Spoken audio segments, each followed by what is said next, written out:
로 인해서 패닉, 공황 상태에 있다고 해도 과언이 아닙니다. 일상의 삶이 다 무너지고, 그리고 앞으로의 삶이 예측되지 않고, 피부적으로는 마스크 없이는 밖으로 나갈 수도 없는 그런 한 번도 경험해보지 못한 하루하루를 우리가 살아가고 있습니다. 졸업식은 취소되고 결혼식까지 미뤄지는 상황입니다. 예배는 온라인으로 드려지고 있습니다.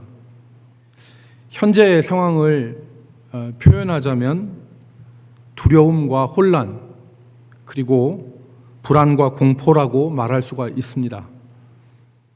이러한 때 우리에게 필요한 것은 이런 혼란과 그리고 두려움 가운데서 우리가 갈팡질팡하는 것이 아니라, 그리고 혼란스러워하는 것이 아니라 현실을 바로 바라볼 수 있는 안목, 그것이 우리에게 필요합니다.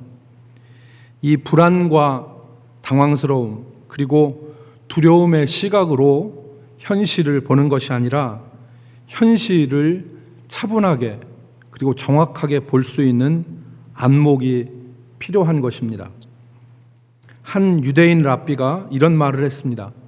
나는 유대교 랍비로서 평생 동안 히브리어 성경을 연구해 오면서 성경의 지혜가 내가 지금까지, 이제까지 살아왔던 다른 어떤 시기보다 바로 이 시점에서 더욱 적실하며 성경의 지혜가 다른 어떤 시대보다 이 시대에 더 필요하고 강력하게 말하고 있음을 깨닫는다.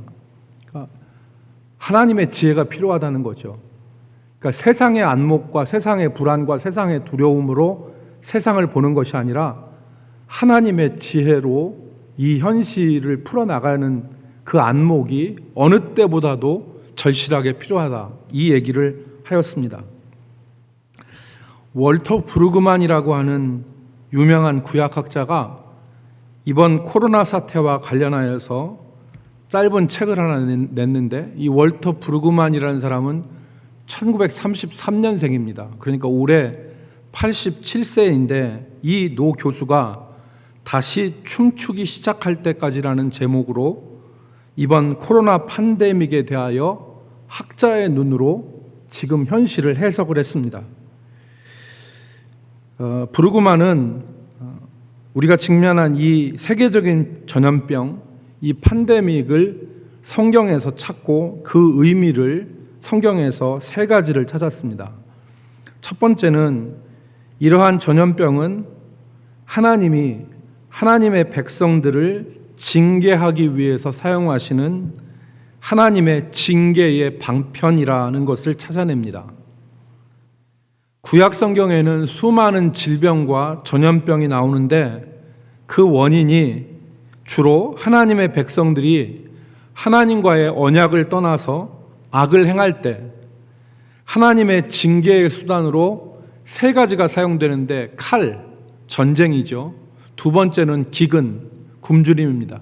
세 번째가 바로 전염병인데 하나님의 징계의 수단으로 이 전염병이 사용되었음을 발견하였습니다.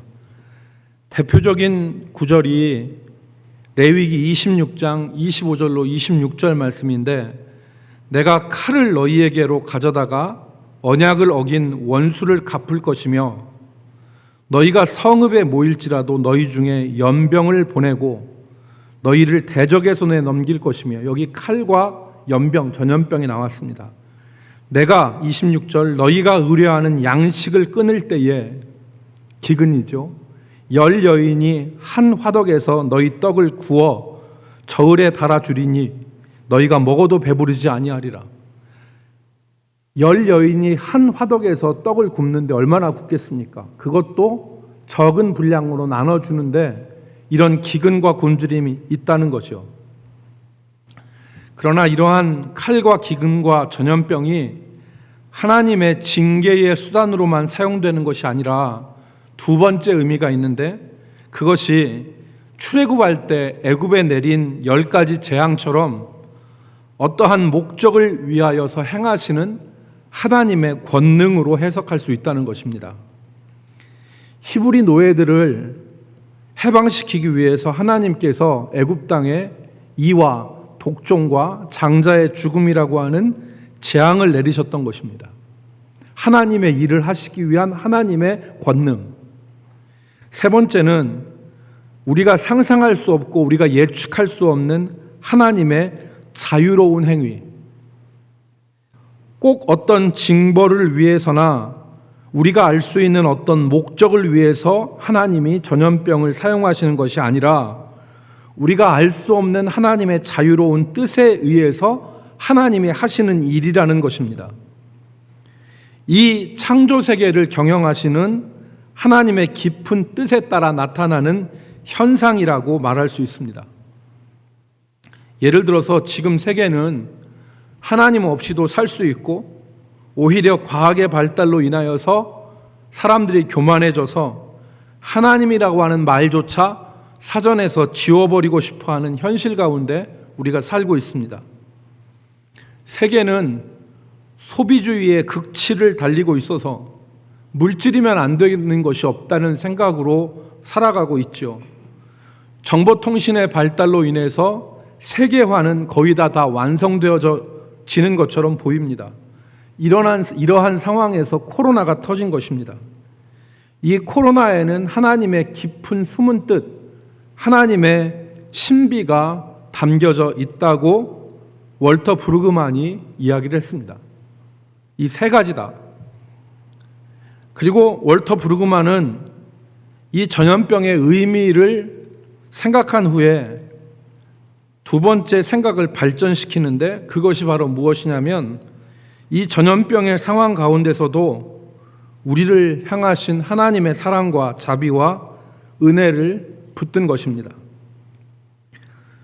그 책의 81페이지에 보면 교회의 임무가 나옵니다. 교회의 임무는 하나님의 선하시고 신실하신 결심에 뿌리를 내리고 희망을 품는 것이다. 하나님의 선하시고 신실하신 결심에 교회는 뿌리를 내리고 그리고 희망을 품는 것이다. 그와 함께 교회의 사역의 두 번째 임무는 전염병 가운데서도 끊어지지 않는 하나님의 끊임없는 사랑, 이걸 헤세드라고 그러죠. 이 끊임없는 사랑을 증언하는 것이다.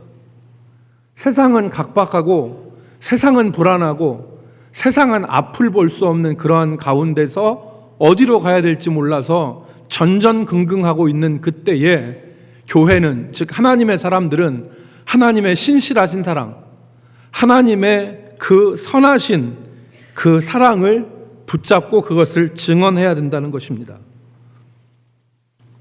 이러한 재난 가운데서 사람들은 자포자기하지만 하나님은 포기하지 않으시고 인생의 황량해 보이는 이 광야와 같은 환경 가운데도 하나님의 은혜가 있음을 성도들은 바라봐야 된다는 것입니다. 세 번째로, 이 전염병과 환난 가운데서 하나님이 인자와 긍휼과 사랑으로 우리에게 은혜를 주시는데 이때 우리가 해야 될 일, 그것은 우리의 본분으로 돌아가는 것, 우리가 해야 될 일을 말했습니다. 이 전염병의 의미가 무엇이냐, 그리고 그 가운데 끊어지지 않는 하나님의 사랑을 말한 이후에 월터 브루그만은 이 가운데서 우리가 해야 될 일은 무엇이냐, 그것은 하나님께서 이 재난을 통해서 새로운 일을 행할 것인데 마치 노아의 홍수로 새날을 여시고 낡아 빠진 예루살렘 성전을 다 파괴하시고 그리고 갈아엎으시듯이 이스라엘의 신앙을 새롭게 하셔서 새날을 여신 하나님이 이 코로나의 상황 가운데서도 새 일을 행하실 것인데 그 새 일을 행하시는 하나님 앞에서 우리가 무엇을 해야 하는가, 우리가 어떻게 살아가야 하는가를 우리는 깨달아야 한다는 것입니다. 성경은 월터 브루그만에 의하면 새로운 시대는 안락하고 편안한 선물이 아니라는 것을 가르칩니다. 새로운 시대, 새 일을 행하시는 그 하나님의 역사는 진행되어져 가는 가운데 자동적으로 오는 그 다음, 그것이 아니라 자동적으로 오는 그 무엇이 아니라 하나님의 신비에 쌓인 선물이다. 그러니까 신비에 쌓인 하나님의 선물의 성격을 가지고 있는 것이 새 시대이다. 옛 것에서 새 것으로 이동할 때는 통제의 상실이라는 당혹스러움을 동반하는데 어려운 말일 수 있습니다. 옛 것에서 새 것으로 이렇게 옮겨가는 이동에는 통제의 상실이라는 당혹스러움, 즉 옛날에는 이렇게 하면 됐는데 새로운 시대에는 그렇게 하는 것이 통하지 않는 거예요. 그러니까 사람들은 당황합니다. 옛날에는 이렇게 했는데 됐는데 지금은 이렇게 하니까 안 되는 거예요. 그러니까 그 통제할 수 없는 상황의 당혹스러움. 이전에는 탐욕스러움으로 우리의 익숙한 것으로부터 무엇을 획득했는데 이제는 그런 것들이 통하지 않는, 그래서 새로운 세상으로 이동할 때는 이전에 누리고 이전에 쥐고 있던 것들을 다 포기하고 회개하고 내어주고 양보해야 한다는 것입니다. 이러한 당혹스러움과 당혹감, 당황스러움, 그리고 새로운 시대를 열고 그것을 맞이하기 위한 과정과 치루어야 될 대가를 탄식이라고 했습니다. 탄식. 월터 브루그만이 경계하는 것이 하나 있는데 그것이 탄식 없는 미래입니다. 하나님은 그 뜻대로 이 세상을 통치하시고 경영해 가시고 이 팬데믹의 상황을 통해서 하나님의 새 일을 행하실 것이 분명합니다. 그런데 낡은 것을 가지고 새 것을 맞이할 수는 없죠. 낡은 것이 지나가고 새 것으로 변화되어지는 과정에서 그 새로움에 동참해야 하는데 그 과정에서 탄식, 자기 변화, 옛 것에 대한 포기, 그리고 자기 부인이 있어야 되는데 그것이 없이 맞이하는 새 시대 하나님의 새 일은 아무런 의미가 없다는 것입니다. 그것은 새 일이 아니고 새 시대가 아니고 오히려 옛 것을 흐트러버리는 혼란밖에 되지 않는다. 탄식 없이 맞이하는 미래는 결코 희망의 미래가 될 수 없습니다.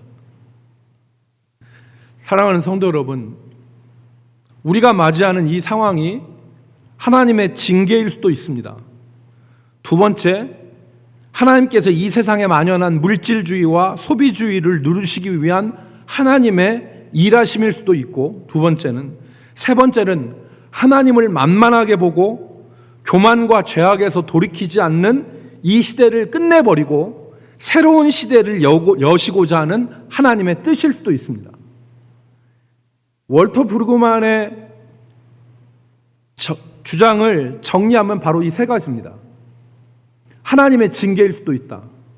두 번째, 이 시대의 소비주의, 이 시대의 물질주의를 극복하고 하나님의 뜻을 이루고자 하시는 하나님의 하신 일, 그것일 수도 있고, 그리고 하나님을 만만하게 보고 하나님 앞에서 교만하고 하나님 앞에 죄악된 데서 돌이키지 않는 이 시대를 끝내버리시고 새로운 시대를 여시고자 하는, 그러니까 우리가 구약 비디오에서, 구약 동영상에서 봤듯이 다윗이 솔로몬에게 성전을 짓게 하고 그것이 500년 동안 지속되어지는 과정에서, 약 400 몇십 년이죠. 500년 동안 지속되어지는 과정 가운데서 이스라엘은 익숙한 성전 신앙에 익숙해서 살아갔죠. 그러면서도 그들의 신앙은 변하지 않았습니다. 그런데 하나님이 그 성전을 다 깡그리 부숴버리시잖아요. 그리고 새 시대를 여신 거예요. 그것처럼 하나님을 만만하게 보고 교만과 죄악에서 돌이키지 않는 이 시대를 끝내버리시고 새로운 시대를 여시고자 하는 하나님의 뜻일 수도 있습니다. 이 세 가지 중에서 어떤 것이든지 우리는 가만히 있으면 안 됩니다. 징계라면 우리는 죄를 뒤집어 쓰고 회개해야 되고, 칼과 기근과 전염병에서 우리는 우리 자신을 지킬 수가 없습니다.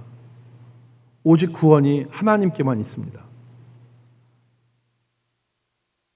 그래서 우리가 만약에 징계라면 우리가 회개해야 되고, 이 세상의 질서를 재편하고 새로운 시대, 새로운 세상을 도래하기 위한 하나님의 섭리와 뜻이 있다면 우리는 과거를 정리하고 새로운 시대를 맞이할 준비, 미래를 위한 탄식이 있어야 됩니다. 그런 의미에서 오늘 우리가 본 말씀을 살펴볼 필요가 있습니다. 오늘 마태복음 18장은 예수님께서 공동체, 교회에 대해서 교훈하신 말씀이자 설교입니다. 예수님은 이 마태복음에서 천국에 대해서, 제자도에 대해서, 종말에 대해서 설교하셨는데, 이 마태복음 18장에서는 공동체, 교회 안에서 어떻게, 공동체 안에서 어떻게 사람을 대해야 될 것이냐, 이것이 마태복음 18장의 주제입니다. 그래서 우리는 그 생각을 가지고 하나님이 새로운 시대를 여실 때 우리는 미래를 위한 탄식이 있어야 된다는 생각을 가지고 이 말씀을 볼 필요가 있습니다. 공동체, 우리가 얘기하는 이 공동체, 교회 안에는 많은 문제가 있고 사람으로 인하여 받는 시험이 많습니다. 그래서 어떤 사람들은 무교회주의자가 되기도 합니다. 하나님만 바라보지 사람들 사귀고 사람들 만나봤자 시험밖에 안 당해. 그러니까 무교회주의자가 생긴 것입니다. 그렇지만 여러분, 교회는 하나님께서 모이라고 하신, 그리고 하나님의 영광이 함께 하시고 하나님의 은혜가 있는 하나님의 그리스도의 몸이 바로 교회입니다. 부패한 본성을 가진 제자들이, 부패한 본성을 가진 사람들이 마찰 없이 살아가는 것은 불가능합니다. 그래서 오늘 주님은 교회 안에서, 공동체 안에서 서로가 서로를 대하는 방법에 대해서 교훈하셨습니다. 오늘 이 말씀을 듣고 우리 가운데 미래를 향한 탄식이 있기를 바랍니다. 오늘 이 말씀을 듣고 우리 가운데 미래를 향한 탄식이 있어야 됩니다. 이 말씀이 기준이고 근본이라면 우리가 지금까지 살아왔던 과거를 보고 탄식하고 미래를 볼 수 있어야 됩니다. 그것이 오늘 이 말씀을 대하는 우리의 태도가 되어야 됩니다. 1절부터 4절까지는 겸손에 대해서 말씀하신 것입니다. 하나님의 사람들이 교회 안에서 겸손해야 된다. 4절 말씀에 보면 그러므로 누구든지 이 어린아이와 같이 자기를 낮추는 사람이 천국에서 큰 자니라. 겸손에 대해서 말씀하신 거죠. 하나님의 교회에서 사람들은 겸손해야 된다. 5절부터 10절까지는 존중에 대한 말씀입니다. 하나님의 교회에서는 서로를 존중해야 된다. 지극히 작은 자 하나라도 업신여기지 말고 실족하게 하지 말아라. 만일 내 손이나 발이 형제를 실족하게 하면 차라리 찍어내 버려라. 장애인이나 다리를 저는 자로 영생에 들어가는 것이 두 손과 두 발을 가지고 영원한 지옥불, 영원한 불 속으로 들어가는 것보다 낫다. 그러니까 형제를 실족하는, 만약에 손과 발이 형제를 실족하게 하면 찍어내 버리라. 눈이 만약에 형제를 실족하게 하면 뽑아내서 버리라. 그래서 10절 말씀이 결론이지 않습니까? 삼가 이 작은 자 중에 하나라도 업신여기지 말라. 너희에게 말하노니 그들의 천사들이 하늘에서 하늘에 계신 내 아버지의 얼굴을 항상 배옵느니라. 존중하라는 것입니다. 첫 번째는 겸손이고 두 번째는 존중입니다. 12절로 14절 말씀은 한 사람의 중요성, 한 사람의 가치에 대해서 말씀합니다. 잃은 양 한 마리를 찾는 목자의 기쁨과 같이 한 영혼의 소중함에 대해서 말씀하신 것이죠. 15절부터 20절까지가 범죄한 형제에 대한 징계입니다. 만일 형제가 범죄하면 어떻게 해야 되는가? 단계적으로 말씀하셨습니다. 처음에는 개인적으로 가서 말하고, 듣지 않으면 두세 사람이 가서 그의 잘못을 깨닫게 하고, 그래도 듣지 않으면 교회에 말하고, 교회의 공적인 지도를 받지 않으면 출교함으로 그의 영혼이 회개하도록 해라. 하나님의 교회는 매고 푸는 권한이 있습니다. 땅에서 매면 하늘에서 매고, 땅에서 풀면 하늘에서도 풀릴 것이다. 하나님의 교회에 매고 푸는 권한이 있어. 그것을 말씀하는 것입니다. 그리고 오늘 우리가 읽은 마지막 본문이 용서에 대한 말씀입니다.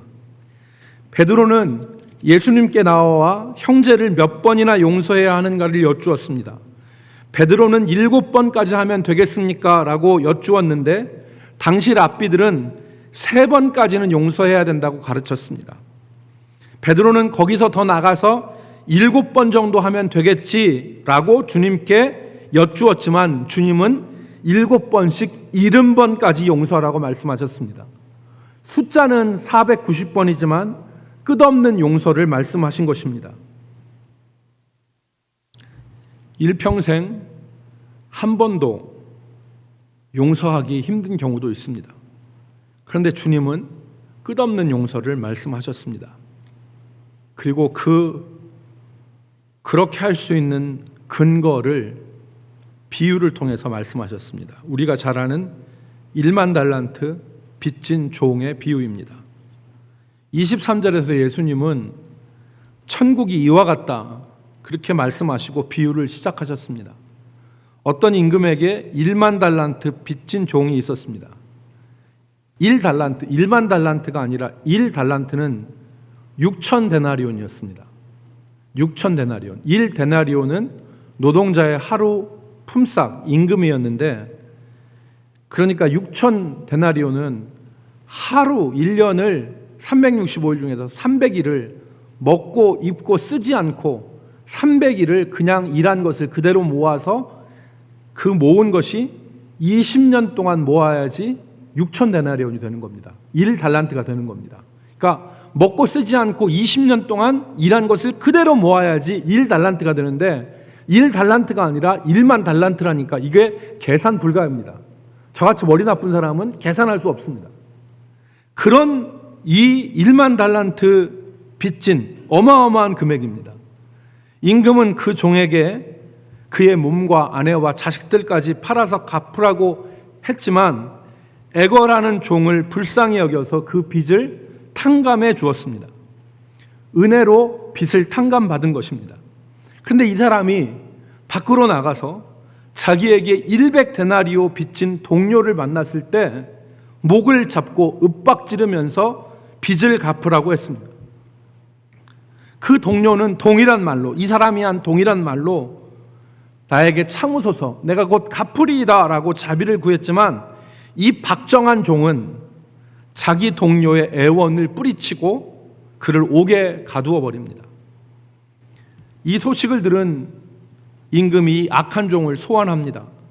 그리고 결론적인 말을 하죠. 33절에 있는 말씀처럼 내가 너를 불쌍히 여김같이 너도 내 동료를 불쌍히 여김이 마땅하지 아니하냐. 여기서 임금은 하나님이시고 갚을 수 없는 빚을 탕감받은 사람은 우리들 자신입니다. 하나님의 말할 수 없는 은혜를 경험한 하나님의 백성들을 말합니다. 그렇지만 현실에서는 이 비유와 같이 100데나리온 빚진 형제를 용서하지 못하고 멱살을 잡고 옥에다가 가두는 일이 우리 삶에서 벌어지고 있습니다. 여러분, 이 탕감받은 종이 나중에 옥에 가두어지는 것을 보면 이 사람은 진정으로 구원받은 사람이 아니었음을 우리는 알 수 있습니다.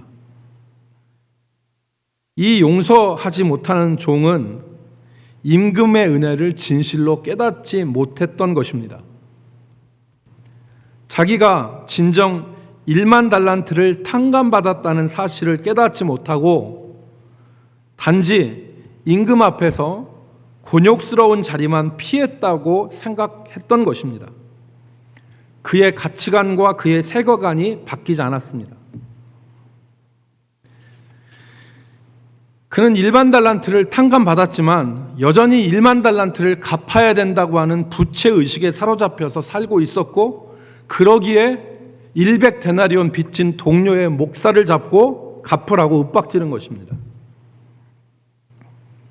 여러분, 만일 우리가 하나님의 말로 닿을 수 없는 은혜를 받았음에도 불구하고 우리가 용서하지 못하는 세계에 살고 있다면 우리의 가치관과 우리의 세계관이 바뀌지 않았기 때문에 그렇습니다. 우리는 말로는 다할 수 없는 하나님의 은혜를 받았다고 고백할 수 있지만 실제 우리의 세계관, 우리의 가치관은 바뀌지 않은 것입니다.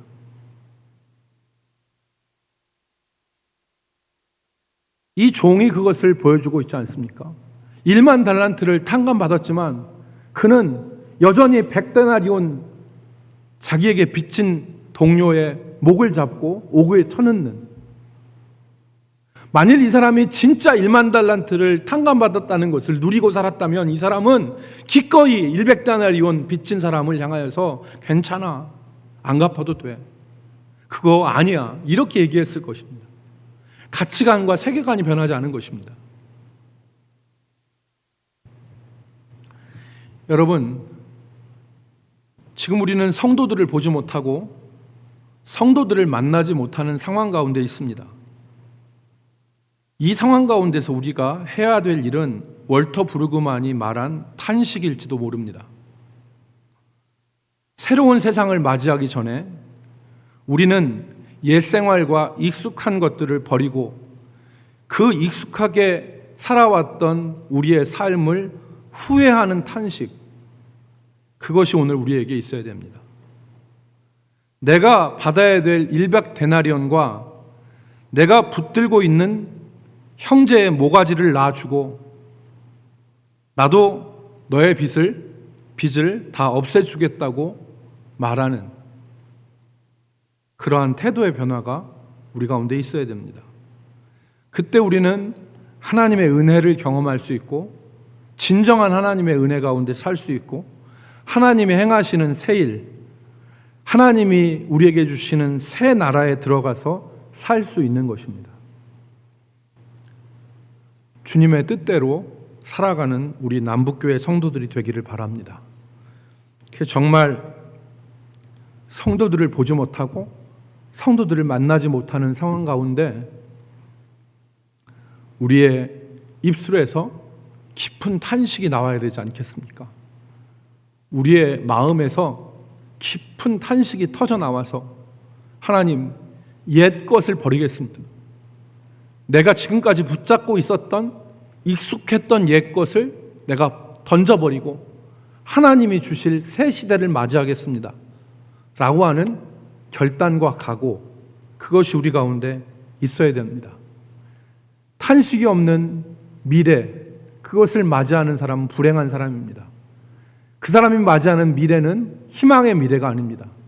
그 사람이 맞이하는 미래는 옛 시대의 혼란스러운 새로운 모습밖에 되지 않습니다. 우리 모두가 하나님이 행하실 일들을 기대하면서 우리의 옛 것들을 포기하고 던져버리고 양도하고 그리고 하나님의 뜻을 받아들이는 새로운 역사가 우리 가운데 있기를 주의 이름으로 축복합니다. 기도하겠습니다.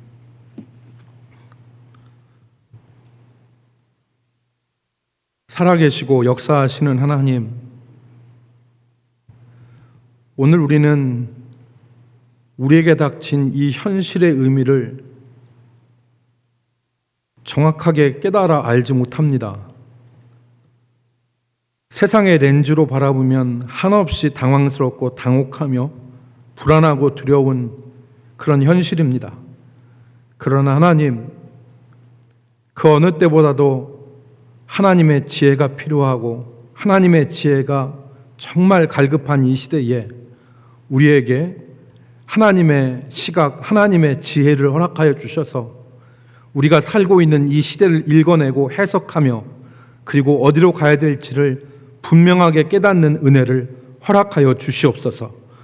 우리가 익숙하게 생각했던, 그리고 우리가 너무나 교만해서 하나님을 만만하게 보고 하나님 앞에서 우리 자신이 교만하게 굴었던 것을 탄식하며 새로운 신앙의 모습들을 우리가 우리 자신들에게 세워나갈 수 있는 그 은혜를 허락하여 주시옵소서.